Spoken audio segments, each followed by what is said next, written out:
From advertising to software as a service to data. Across all of our programs and clients, we've seen a 55 to 65% open rate. Getting brands authentically integrated into content performs better than TV advertising. Typical lifespan of an article is about 24 to 36 hours. If we're reaching out to the right person with the right message and a clear call to action, then it's just a matter of timing. Welcome to the MarTech Podcast, a Ben J. Schaap LLC production. In this podcast, you'll hear the stories of world-class marketers that use technology to drive business results and achieve career success. We'll unearth the real-world experiences of some of the brightest minds in the marketing and technology space so you can learn the tools, tips, and tricks they've learned along the way. Now here's the host of the MarTech Podcast, Benjamin Shapiro. Hello, marketers, and welcome back to the MarTech Podcast. Okay, today we're going to hear from an expert in a marketing channel most people don't associate with technology. Mike Gunderson is the president of the creatively named direct mail service Gunderson Direct. Mike and his company have provided direct mail services to startups, SMBs, and enterprise-level companies like SoFi, Postmates, and Square. In the first part of our interview, which you'll hear today, Mike is going to walk us through what his company does, who he is, what career experiences led him to start a direct mail agency, and an overview of the industry of direct mail as a whole. Okay, welcome Mike Gunderson to the MarTech Podcast. Thanks so much, Ben. So Mike, it's great to have you here. Let me start off by asking you, what does your company do? Our company focuses on direct mail marketing. So really trying to get companies into the direct mail channel and trying to ensure that they have the most exposure possible to their marketing dollars. Direct mail has done a pretty good job of making a comeback over the last couple of years. And we have been very, very busy working with both startups and Fortune 500 companies in driving direct mail creative and marketing through their organization. Great. Tell me about your role at the company. Well, I'm the president of Gunderson Direct. I started this company about 15 years ago. Right now, what I do specifically is really drive the vision, the growth, and the strategy of Gunderson Direct. So it's not a coincidence that your last name is Gunderson and the company is Gunderson Direct then? No, back when I started this company 15 years ago, I was not that creative with the name. And I come from a long line of folks that own their own businesses, including my grandfather, who named everything Gunderson. So I may have gotten it from him, but essentially named the company after myself because that's just what we did. For what it's worth, I named my company Ben J. Schaap LLC. And the reason for that was because Benjamin Shapiro was already taken by a political commentator. So once you name it, it's there and it's stuck, and you kind of have to live with it now, don't you? I agree. I will say that if any young entrepreneurs are out there, not naming the name of your company after yourself might not be a bad idea. It's a lot more marketable once you grow it, scale it, and sell it. So walk us through your career. What led you into starting a direct mail company? Sure. I started back at Providian Financial, which was one of the largest credit card issuers in the United States back in 2000. I had a small little corporate job at Chevron Oil down on Market Street, and I wanted to do something a little bit more. And I found a career at Providian. Somebody told me about it, and I went into interview, and they told me that I would be designing mail. And I was kind of blown away by that. I didn't really know what to expect, but I felt that this was kind of the next step in my career. I took it not knowing what to expect. And at the end of the day, I really found it to be an enjoyable medium and really found it interesting that by combining the science and creative of a graphic design piece, you could drive more performance and more interaction with audiences. So was your background on the creative side prior to working at Providian? Yeah, it was strictly creative. I was a graphic designer. I've always wanted to do that and basically found my way at Providian Financial, designing everything from envelopes to letters to disclosures and white papers. So it was really a large variety of different components. And I really started understanding all the nuances between really the copy, the design, the offer, the audiences, and the data that goes behind that to really drive the performance of those campaigns. Okay, so you have a creative background by training. You started working for Providian, which is a financial services company that was creating direct mail. And then what led you from that experience into starting your own company? Yeah, well, just about 2 years or 2.5 years after I started with Providian, there was some issues with the FCC, with Providian Financial, and essentially that whole company kind of imploded and was bought up and gobbled up by Washington Mutual at the time. And it was about that point where I decided to exit the company and start my own thing. I've always heard, and I guess I could speak from my own experience, that the creativity comes out of lack of other options. It seems like the job that you have dried up and then you needed to go find work and ended up going down an entrepreneurial path. Yeah, it's interesting. I belong to a really great entrepreneur group called Entrepreneurs Organization. And I always find that there's a lot of folks that are just born to be entrepreneurs. But I do believe I kind of fell into that role and was able to kind of make something out of nothing. Even when I was at Providian Financial, there was a lot of side work. I like to do logos and stuff for friends, and I had a few little side projects going. And so I think I parlayed that knowledge of kind of running a little bit of a side business into something a little bit more full time, really out of necessity, because essentially I just wasn't getting too many bites at the time on my resume and finding any companies that I really wanted to work for. So when you first started, you're designing logos and direct mail pieces for people, having left the financial sector, working a day job. And now it's, I think you said 15 years later. Tell me how the company has grown and what's the sort of size and scope of the company that you run now. For the first 5 years, I was really starting to build up a base of clients. And I worked with some of the great ones. I was lucky enough to have quite a few marketing managers leave Providian right about the same time I did. And they needed creative support. So they reached out to me or through our network, and I was able to pick up some work here and there. And then I was able to land some fairly large Fortune 500 clients, including Wells Fargo and Union Bank and a couple other large companies, and really got to work on developing direct mail creative specifically for a lot of those clients. During that first 5 years, I also worked on everything because I'm struggling. I'm just trying to make ends meet. And so it was logos and websites, and I learned how to code and did signage. And really any graphic design that would come by, I would pick up. And it wasn't until about 7 years into my own business where I realized I think it would be a lot better to just try to focus on something I really love doing. And while everybody during this time was really chasing the cheese with digital marketing, I was really kind of leaning towards doing more print and more direct mail design because I, again, really like the science and the data and really marrying that with the creative part of graphic design and communication design. So I changed the name from Gunderson Design to Gunderson Direct and really just changed our whole value proposition to really focus on getting response and direct mail response in particular. And that single change has really propelled our company to be just a lot stronger. And it's also propelled our growth in the last 5 years. So talk to me more about the industry of direct mail. You've been focused on it for, I think you said, was it 5 to 10 years, where it's been a specialty. And you mentioned that it is making a comeback. Talk to me about what you've seen in the industry and why is that channel one that's becoming more valuable to marketers?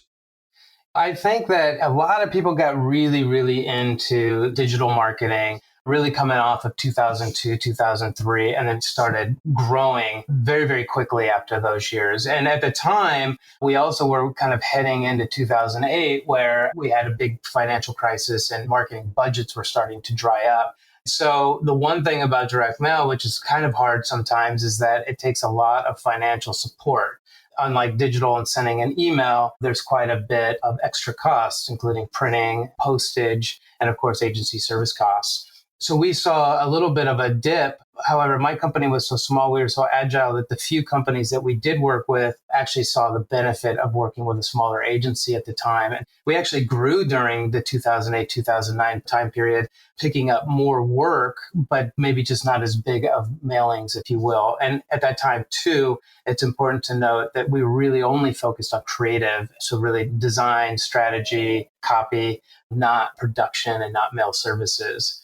But what we realized in the last, I would say about 7 years, is it's really started to pick up momentum again. as the digital channels start to get more and more saturated and the cost per account or cost per acquisition become higher and higher in some of those digital channels, direct mail actually has remained fairly flat, and cost per acquisition remained a very good cost point compared to a lot of digital. So that's enabled us to continue to grow our direct mail side of our business, bring more folks on board. And it's not just Fortune 500 companies, it's everybody, it's startups, it's nonprofits. We work with an array of consumer and B2B companies to really reach the type of customers that they're looking for. And direct mail has just been a constant and consistent way of driving those responses to our clients. So, Mike, tell me, what are some of the industries that focus on direct mail? Who are some of the categories of clients that you see, both the traditional ones that have been around for a long time and then the new wave of people that are testing direct mail? I think that you're always going to see a big financial sector taking advantage of direct mail. With pre-screened data for these folks, it's really important for them to go out and be able to target clients or customers that will come back to them, sign up for something, and then being able to approve them. It's super important, not just the lead flow, but the conversion flow of their business. So that sector is always going to be important for direct mail, and it's been fantastic for it in the last 15, 20 years and beyond. But new sectors really coming in now are technology companies and on-demand services. These people want to come in. They want to be able to reach the type of customers that they're trying to reach. And they want to be able to have a specific focus message and give that prospect a little bit of time and enough detail in the materials in order for them to make an informed decision and then to eventually get them to respond and convert. One thing with direct mail in particular is that we really can be really targeted when it comes to the type of product and service that we're trying to sell. And then again, by getting them more informed on that direct mail piece. So it's not a banner ad, it's not a quick message, it's not a billboard. It's enough information for them to make an informed decision, drive them to respond, and then have that higher conversion at the end of the day. And even from a B2B play, just really driving leads and getting that conversation started with some of these larger SaaS companies or software as a service company or larger business services. It's important to make sure that these folks that are coming and you're handing them off to sales folks, that they are fairly well informed. They're already up to speed and you're not re-educating them on what the value proposition of your business is. So you mentioned a couple interesting points. I want to dive in a little bit deeper. Specifically, you said that there's a difference between using direct mail for lead acquisition and then also for conversion. Tell me some of the use cases where people are trying to drive behaviors that are in different places of the funnel. How do people use direct mail? So the two clear ones are really a direct sell versus a lead generation mailer. With lead generation, what we're trying to do is start that conversation. Many times that could be a longer lead funnel or a longer time to close. So what we need to do is get folks to kind of raise their hands, get them to salespeople, and allow those salespeople to start nurturing those leads long term for an eventual close down the line. And a lot of times this happens in B2B where it's just a very, very long conversion funnel where there's multiple steps in the process, including contract negotiations and so forth. Where there's another, like consumer products where we can send direct mail, put a really great offer on there and drive that interaction and that intent to buy. So trying to get them to a website, get them to the offer, get them excited about it, then get them closed, get it shipped, and it's on its way. So direct sales versus lead generation oftentimes can look really, really different as a package, but they have two completely different focuses on what we want that end consumer to do. So I understand that direct mail can be used for lead generation, reaching out to someone who the company doesn't already have a relationship with, and it can be used as a conversion generator, somebody that you do have a relationship and you want them to re-engage or basically to get them across the finish line. How do people use direct mail for their existing customers? Are they doing any cross-selling, or how does that work? That's a great question. And yes is the answer. What we find is if there's a dormant customer, they haven't done any transactions in a while, or if we're trying to cross-sell or upsell a particular product within a suite of products, direct mail can be really, really powerful. We know that just based off an affinity relationship that we can get 2 or 3 times the response rate just off the fact that these folks know who it's coming from. And I think that another really great use case that's happening right now is, and I'll go ahead and say a company called Pebble Post is doing some really great things around, which is retargeting direct mail. So if you're a mom and you're going to order some baby clothes and you're getting busy because your kids are pulling at your leg, you abandon cart, you move on. Within 24 hours, that interaction can be recorded. It can be sent to Pebble Post. They can then turn it around and push it back out to that consumer with a 20% coupon or something similar. So just like retargeting on a website, you can actually start to retarget on using a direct mail channel. And it's so far had very, very good early success, and it seems to be gaining momentum every day. That's really interesting. So you can use direct mail not only as a lead acquisition, as a conversion driver, but also as a retargeting tool. I'm interested in hearing a little bit from you about the targeting of direct mail. Tell me about the technologies that go behind figuring out who your direct mail should be sent to. So really, a lot of the technology has been around for a very long time. It's just getting a lot more sophisticated. So a couple of things that we make sure we like to uncover, especially when we're doing direct mail for the first time for a client, is figure out what is their current customer base. And from that current customer base, is there data we can use? A couple of examples are things like lookalike models and cloning models. We utilize those with very, very high accuracy and very good results. Then, of course, once they have some mail out in market and they start to receive those responses, we like to then couple that cloning model with a response model, which just enhances that targeting even more. And my goal here is to not send everybody a piece of direct mail, and it's not a spray and pray method. At Gunderson Direct, we're very cognizant of the fact that people don't want junk mail. And we always say to our clients, like, we're not in the business of junk mail. We don't ever want to think that way. What we want to make sure is that your product and your service is highly relevant to that target, and that it's something that they're truly interested in. Does that mean that they're all going to respond? Absolutely not. But at least if we're getting close, we're not bugging them with stuff that they don't want. Hopefully the stuff we're sending them is relevant. And a couple of other data sources that we like to tap into are co-op and transactional databases. We're able to actually take the SKU level of products that like folks have bought and then be able to build a model based on that and use that for acquisition and for prospecting. That's been super successful with a lot of our consumer products. Specialty and pre-screen lists, as I mentioned earlier, pre-screen is fantastic for any credit product that you might have. If you're looking to get folks in the door that you can actually qualify, pre-screen data is the only way to go. Specialty data, such as magazine lists and other vertical lists that might be relevant to those prospects, can be super helpful. When you say magazine lists, is that, I am a subscriber to Golf Digest and you can then figure out who everybody that is interested in golf based on that subscription? Is that data available? That's absolutely right. So it can get a little bit more expensive, especially as it becomes more refined. And people out there might be saying, well, magazines, who's doing magazines anymore? And I think that's actually a really good point. But there's still these subscriber lists out there. And they could be through a website subscription. It could be through other type of subscription services. But ideally, that's exactly what it is. I have an interest or an affinity towards something, and I'm able to then tap into that as a marketer and be able to send you relevant products and services based on that affinity. So what I'm hearing is the same targeting criteria that people use for their digital display ads, mostly what I think of for Facebook advertising.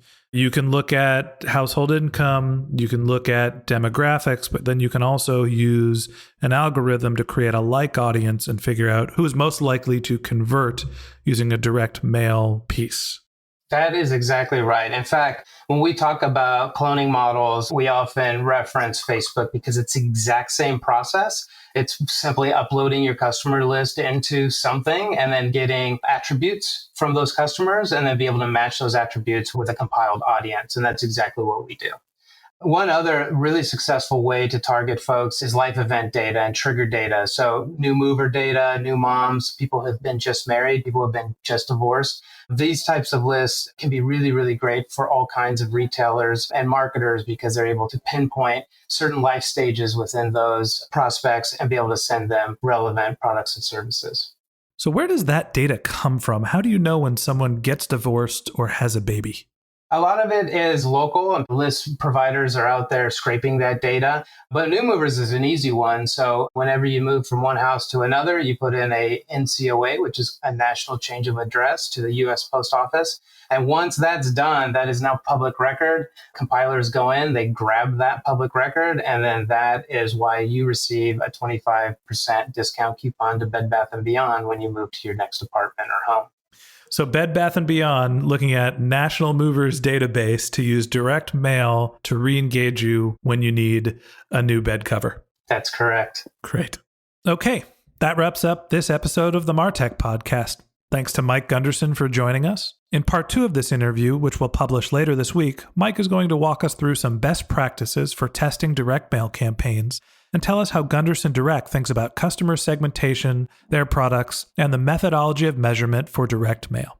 If you can't wait until the next episode and would like to learn more about Gunderson Direct and direct mail, go to gundersondirect.com. If you'd like to read the transcript of this podcast, we've published it on our website, martechpod.com. If you're a subscriber to the MarTech podcast, thank you very much. We want you to feel like you're a member of our community, so if you ever have any questions, comments, or would like to be a guest on the show, feel free to reach out to me directly at podcast@benjshap.com. You can also reach us on Twitter or LinkedIn. Our tag is at benjshap LLC, BENJSHAP LLC.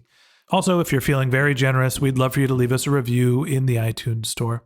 If you haven't subscribed yet and you want a weekly stream of marketing and technology knowledge in your podcast feed, in addition to part 2 of this episode with Mike Gunderson, we've got some other great episodes lined up for the next few weeks. If you're interested in learning about topics like paid social, growth hacking, B2B marketing, go ahead and hit that subscribe button in your podcast feed. Okay, that's all for today, but until next time, my advice is to just focus on keeping your customers happy.